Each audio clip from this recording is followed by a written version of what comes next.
My hair is really getting gray. It's really, yeah.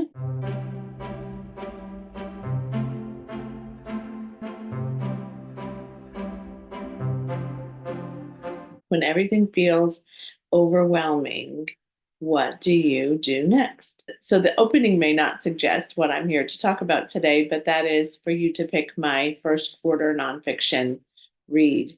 As you know, if you've been watching my channel for a while, I have had you choose a nonfiction read for me in every quarter for the last year, and I planned to do it again this year. And this particular quarter is important because I have had a higher level of anxiety and just stress recently than I typically have had before. And this is built over time. It didn't just happen.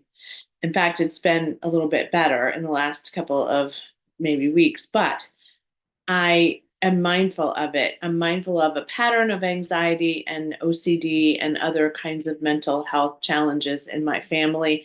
We're all doing our best to beat these in our lifetimes anyway. Sometimes I am aware that I need a little bit more self care and a little bit more attention to this in order to really address it and make it feel better. And so I have gotten some coaching from a great coach that I admire and adore, and that's been very, very helpful. And I've been doing some other things. Some of them are connected to and related to the goals that I set for myself in 2024 for life, anyway. But today I'm going to bring forward three potential books for me to read.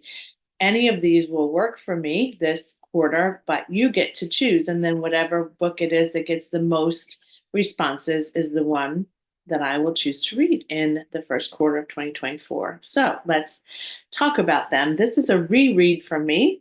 This is by Tara Brach, who is a doctor and a therapist and a Buddhist and a yogi, meditation teacher, and mother. I really like her. I have a CD that she did as well of meditations, and it's really a great read if you haven't read it already. The subtitle is Embracing Your Life with the Heart of a Buddha. This is sort of funny because I had this experience reading a book recently that was sort of referred to karma and Buddhism more, and not that I am a Buddhist or practicing Buddhist, but I really do enjoy sort of listening to and considering those principles of peacefulness and of accepting what is and being at peace with that. So this would be a great reread. You'll notice that when I read it the first time, I had post-it notes to use for tabs, and so I did that. But I would like to get back to this again. There's some guided reflections. There's some stories about how other people have overcome, about leaning into fear, reaching out for compassion. We're in this together. Lots of great chapters. The sacred pause. It seems like right up my street right now. The next one is by Cheryl Richardson, who is a coach as well. One of the reasons I became a coach is because I heard a speech that Cheryl Richardson recorded. And so she's kind of responsible for me sitting in this seat today that I'm sitting in and doing what I love to do. This is called The Art of Extreme Self-Care. This is the revised and updated version. I have a lot of her books, but I didn't have this one. I actually won it in a giveaway a while ago. She sent me a card. Let me see. It dropped out. She sent me a card when she sent me the giveaway that she hand wrote and said, "Dear Lori, you are a queen. Remember, Cheryl." Isn't that lovely? The Art of Extreme Self-Care, 12 practical and inspiring ways to love yourself more.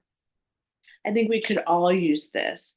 She talks about eliminating some things, which I am noticing it's time to do.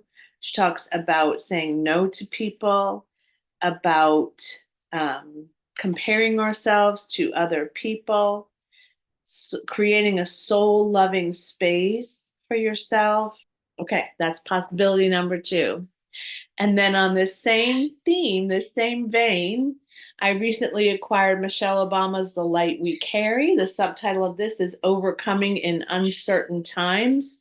This one is a follow up to her memoir, Becoming, which I really loved, sharing practical wisdom and powerful strategies for staying hopeful and balanced in today's uncertain world. I do think that the last few years, sometimes when we're in a bit of a place where we have to respond to something, whether that's something going on in our lives, whether it's something going on in the whole of the United States or the world, whether it's all of that and more, I think that we don't always recognize the impact that that has on us. And I think I'm feeling a bit of a sort of a rebound effect from 2020, 2021. Just the stress and the changes that we had to make as a result. I still feel differently when I hear people coughing in a shop, whereas before I would have just thought, oh, maybe they have a cold. Now it's, oh, that sounds terrible. Or I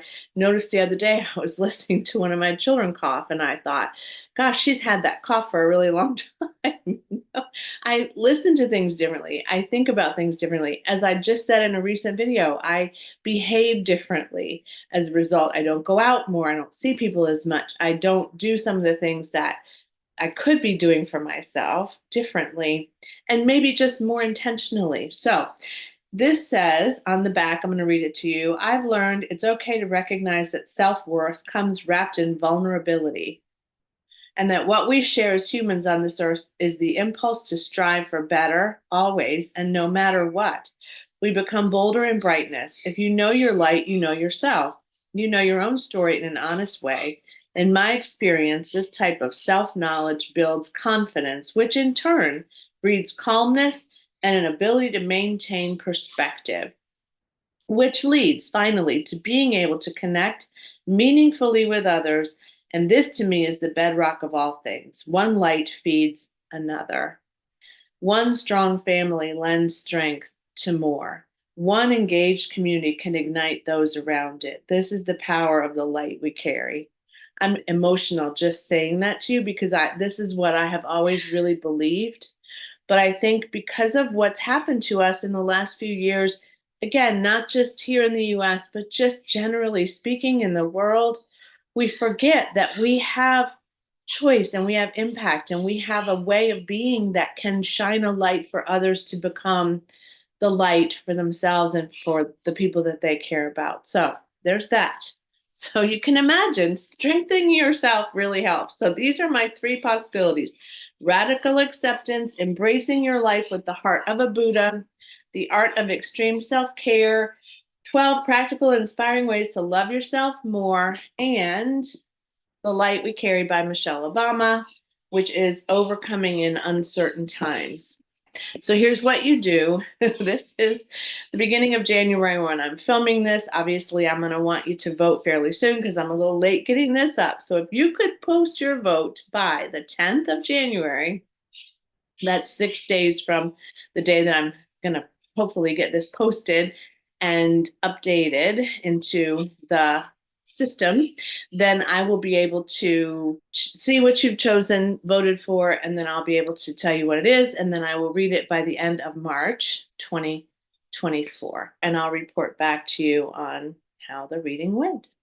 Thanks so much for your votes, for your support, for your views, for all of the voting that you did for me last year. I read some really great reads. And as always, happy reading. Bye.